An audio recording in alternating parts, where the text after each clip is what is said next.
Hi, everyone. My name is Elizabeth, and I'm here today to talk to you a little bit about self-care for parents and what that is. So first of all, what is self-care? In simple terms, self-care is taking care of ourselves to preserve and or improve our overall health.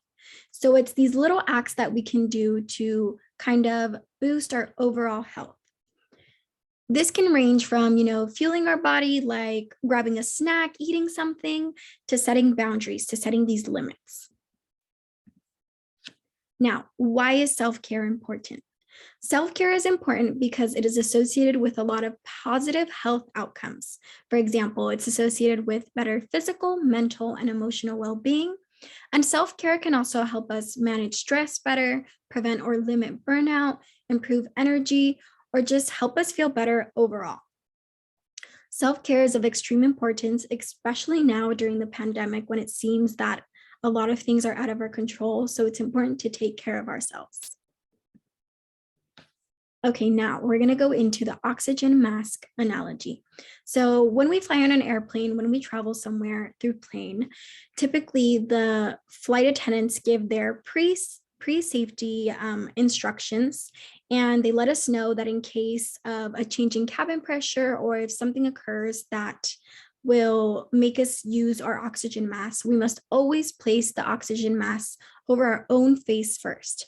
This is before our children or before helping anyone else. So why do they say this? Because I think the instinct as a parent is, place the oxygen mask over our child's face first, but no, they let us know that it must be over our own face first. And they say this because if we lose consciousness, we can't help our children. If we lose consciousness, we can't help assist others. And this is the same exact thing with self-care. If we don't take care of ourselves, it can be very difficult to help others. And also, this is not just for our children that we need to take care of them, but we're also human and we deserve to take care of ourselves, because not taking care of ourselves can lead to sleep disturbances, fatigue, reduced mental effectiveness, mood destabilization, and just overall health problems, which is why, once again, self-care really is key, especially for parents. Okay, now let's go into some self-care myths. So the first one would be self-care is selfish. So self-care does not mean that we're choosing ourselves over another person. It's simply that we're being mindful of our needs and taking care of ourselves. The second one is that self-care is a one-time thing. So this is absolutely false. It is not a one-time thing. It's actually an ongoing practice and truly should be practiced every day.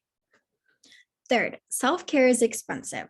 So this is kind of like a half myth, because self-care can be expensive depending on your wants and your needs, but self-care absolutely does not have to be. Some examples of cost-free self-care are, going for a walk, getting some fresh air, or watching the sunset, the sunrise from our home. And also another example of a cost-free self-care is affirmations, letting ourselves know that we're doing the best that we can in the situation that we're in. And lastly, self-care is time-consuming. Often parents are in a rush, but it's important to take time for yourself. Self-care doesn't need to be long. It could be going on a walk for 5 minutes or taking a 5-minute drive to grab coffee from your favorite coffee shop, something like that. It does not have to be long. Okay, now here's the wheel of self-care that kind of goes over the different types of self-care and examples. So we have physical, psychological, emotional, spiritual, personal, and professional self-care. So we can start off with physical self-care, which is basically, some examples are, eating healthy, eating a balanced meal, getting enough sleep. This can be taking a walk, getting some fresh air, like we mentioned previously. Psychological self-care could be, going to therapy, reading a self-care, self-help book. It can be, asking and receiving help. Now, emotional self-care could be affirmations, sending those little messages to ourselves, you're doing the best you can, you're doing a great job. It can be finding a hobby, something that you like doing, buying yourself a gift just because. Okay, now spiritual self-care could be singing or dancing to our favorite song, taking yoga, or even doing yoga at home. This can also be bathing in the ocean, just playing with your children, anything of that sort. Personal self-care now is kind of where we're learning who we are, what we like, what we don't like. This can be writing a book, writing a poem, something personal to us, spending time with your family, going on a date, making friends. These are all examples of personal self-care. And lastly, we have professional self-care.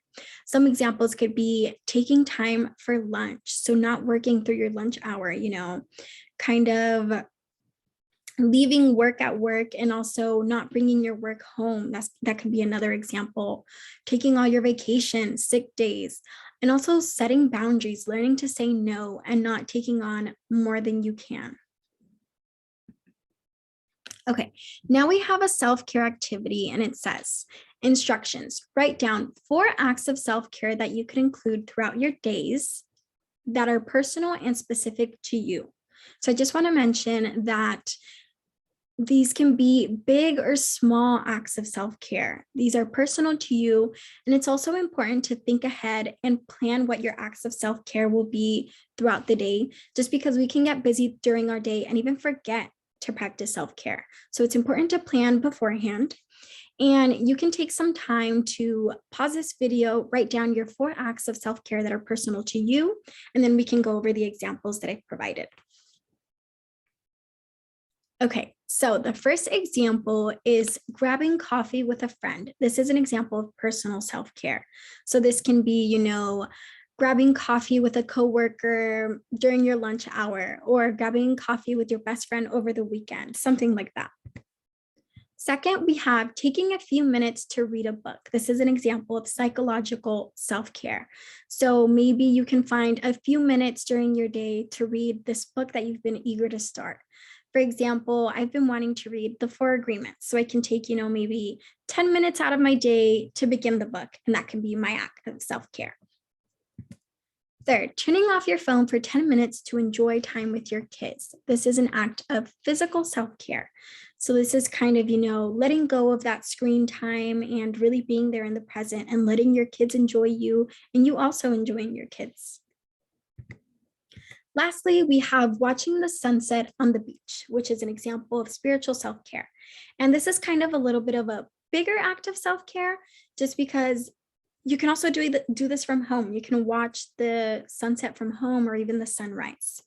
And at this point, you might be thinking, I can't really relate to any of these examples. Those don't really seem fun for me.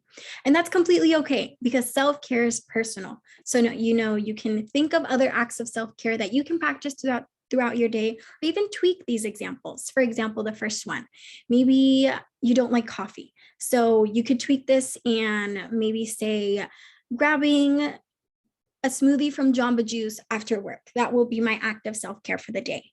You can tweak things like that.